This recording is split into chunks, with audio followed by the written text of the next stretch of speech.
Hi, I'm Jackie from Multnomah County Library School Corps with Novelties 2021.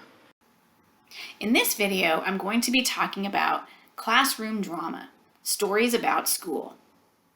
If you'd like to find the books and websites I mention in this video, the links are included in the description below. Something to Say by Lisa Moore Ramey, grades 4 through 7. There are two things you should know about Janae. One, she likes to remain invisible at school. She doesn't have friends, and she's okay with that. Two, Janae does not do public speaking. If the teacher wants the students to give speeches, she'll find a way to get out of it. On Janae's first day of junior high, she meets a new boy named Aubrey, who actually wants to be her friend. Janae appreciates that Aubrey also likes her favorite YouTuber, but she's not looking for friends, and Aubrey stands out. He likes to talk loud and dye his hair bright red. Then their English teacher pairs them up to give a persuasive speech. Their topic is the name of their school. It's currently named for John Wayne, the star of many old Western movies, who also made racist remarks. Some people in the community would like to name the school for Sylvia Mendez, a Mexican-American child activist who fought for the right to attend school with the white kids in her neighborhood. Janae has an opinion on the name change, but she doesn't do speeches, so she's not going to share it. But will skipping the speech also mean losing her only friend? Here are some things you could talk about with this book. Fears. How does Janae make progress in getting over her fear of public speaking? What's something you used to be afraid of but aren't anymore? How did you overcome your fear? Coping with difficult change. Janae's brother Malcolm is struggling with his knee injury and not being able to play basketball. What strategies does he use to improve his outlook? Have you ever had to give up something you loved for a while or permanently? How did you cope?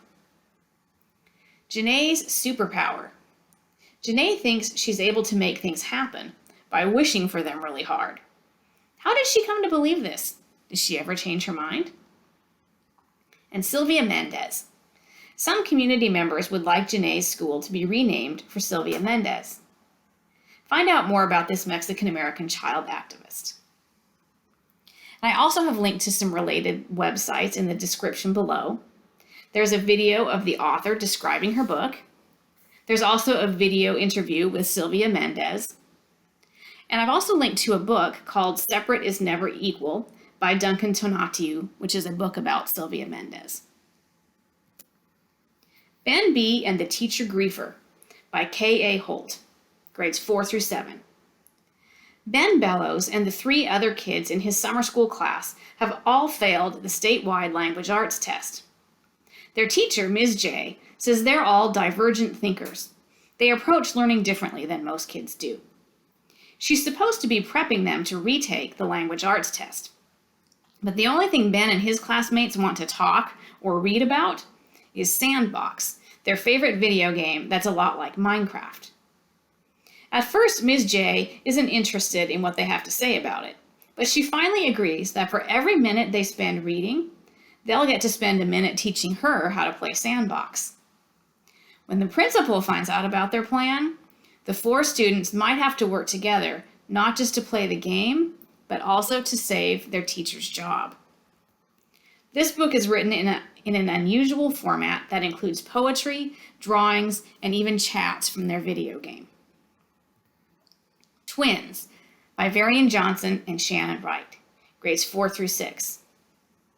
Maureen and Francine are twins. They've always shared the same friends, eaten the same foods, and participated in all the same activities. Now they're starting middle school and everything changes. Francine wants to be called Fran, and she signs up for different classes than Maureen. She even decides to run for class president.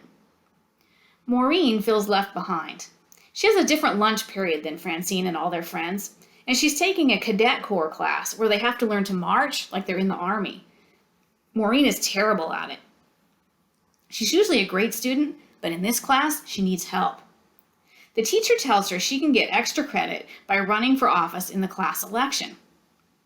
Angry at Francine, Maureen decides to run for class president too. What will Francine do when she finds out? What Stars Are Made Of by Sarah Allen, grades 4 through 7. Libby's parents just gave her some great news. Libby's sister Nani and her husband are expecting a baby. Money's tight, so Nani's going to move in with their family while her husband works at a high-paying job far away. Libby is so excited, yet also worried. She was born with something called Turner syndrome and has to visit the doctor a lot, so she knows that pregnancies don't always go perfectly. When her 7th grade science teacher announces a contest that the students can enter, Libby makes a deal with the universe. She'll write about Cecilia Payne, the first person to discover what stars are made of. And if she wins, she'll give the prize money to Nani's family to help them with their expenses. If she does that, will Nani and the baby be safe? So in the description below, you'll find a link to a full list of all the titles from this year's Novelties videos. I've also included links where you can watch our other School Corps presentations and a link to book discussion tips from Multnomah County Library. We'd also really appreciate if you would fill out our evaluation to let us know what you think of these videos. Finally, you can find out more about School Corps by following the link below. Thanks for watching.